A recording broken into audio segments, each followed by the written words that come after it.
அஸ்ஸலாமு அலைக்கும் வரஹ்மத்துல்லாஹி வபரகாத்துஹு. அஸ்ஸலாமு அலைக்கும்.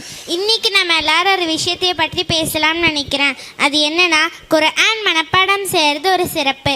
நம்ம வாழ்க்கையில் இதுக்குன்னு என்ன இம்பார்ட்டன்ஸ் இருக்குது, உங்களோட கருத்தை கேட்க ஆசைப்படுறேன். வலைக்கும் சலாம். ரொம்ப நல்ல தலைப்பு சபியா.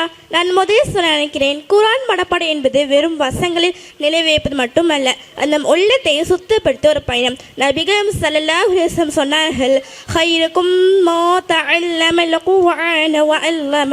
குர்ஆனை தானும் கற்று அதை பிறருக்கும் கற்றுக் கொடுப்பவரே. அறிவித்தவர் உஸ்மான் ரலியல்லாஹு அன்ஹு. ஹதீஸ் சஹீஹ் புகாரி 5027. இந்த ஹதீஸ்லேயே தொடர்பு கொள்வது, குறிப்பாக மனப்பாடம் செய்வது எவ்வளவு உயர்ந்த அமல் நமக்கு புரியுது. ஆமாம் சஃப்ரினா, நான் ஒரு விஷயம் கவனிச்சிருக்கேன். நம்ம குர்ஆன் மனப்பாடம் செய்ய ஆரம்பிச்சதுல இருந்து நமக்கு ஒன்று மாற ஆரம்பிச்சது. கோபம், அவசரம், சோம்பல் இதெல்லாம் மெதுவாக குறைய ஆரம்பிச்சது. ஏன்னா குர்ஆன் நம்ம நடத்தை, நட்பண்பு, பொறுமை இதெல்லாம் அழகாக கற்றுக் கொடுக்குது. நீங்கள் சொல்கிறது உண்மை அல்ஃபியா. நான் இன்னொரு முக்கியமான விஷயத்தை சொல்லணும். குர்ஆன் மனப்பாடம் செய்கிறவங்களுக்கு அல்லாஹ் தனிப்பட்ட மரியாதையை கொடுக்குறான். நபிகள் நாயகம் ஸல்லல்லாஹு அலைஹி வஸல்லம் சொன்னாங்க, குர்ஆன் மனப்பாடம் செய்கிறவங்க கிட்ட மறுமையில் நீ எப்படி இந்த உலகத்தில் ஒருங்காக ஓதினாயோ அப்படியே ஓதி மேலே ஏறு என்று சொல்லப்படும். அவன் ஓதிய ஒவ்வொரு வசனத்திற்கும் ஒரு படி உயர்த்தும். அபுதாவூத் 1464, திர்மிதி 2914. ஹசன் சஹீத், அதாவது நாம் மனப்பாடம் செய்த ஒவ்வொரு வசனமும் சொர்க்கத்தில் நம்மை ஒரு படி மேல் உயர்த்தும். அது மட்டும் இல்லை சபியா, பெற்றோர் கிடைக்கும் சிறப்பை நினச்சிப்பாரு. நபிகள் ஸல்லல்லாஹு அலைஹி வஸல்லம் சொன்னார்கள், குர்ஆனை தானும் கற்று அதைப்படியே செயல்பட்டு குலைதன் பெற்றோர்களுக்கு மறுமையில் ஒளிமயமான கிரீடம் அணிவிக்கப்படும். அதனுடைய உலக சூரிய ஒளியை விட பிரகாசமாக இருக்கும். அபுதாவுத் 1453, அஹ்மத் 20,950.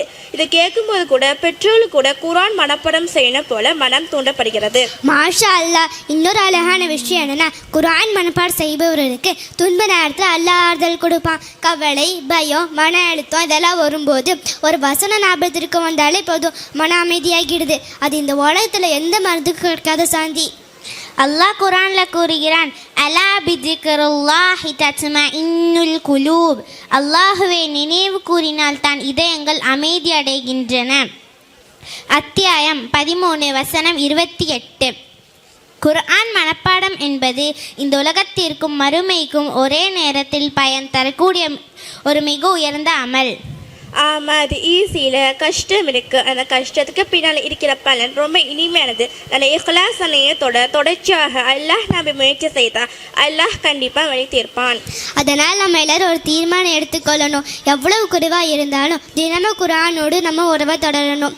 அதுதான் நம்ம வாழ்க்கையோட உண்மையான அழகு. அல்ஹம்துலில்லாஹ். இன்றைய நம்ம எல்லாருக்கும் ஒரு வலுவான நினைவூட்டல். குர்ஆன் மனப்பாடம் அது ஒரு பொக்கிஷம். அதை பிடித்துக் கொண்டவர் இந்த உலகத்தில் உயர்வார், மறுமையில் வெற்றி அடைவார். அஸ்ஸலாமு அலைக்கும் வரஹ்மத்துல்லாஹி வபரகாத்துஹு.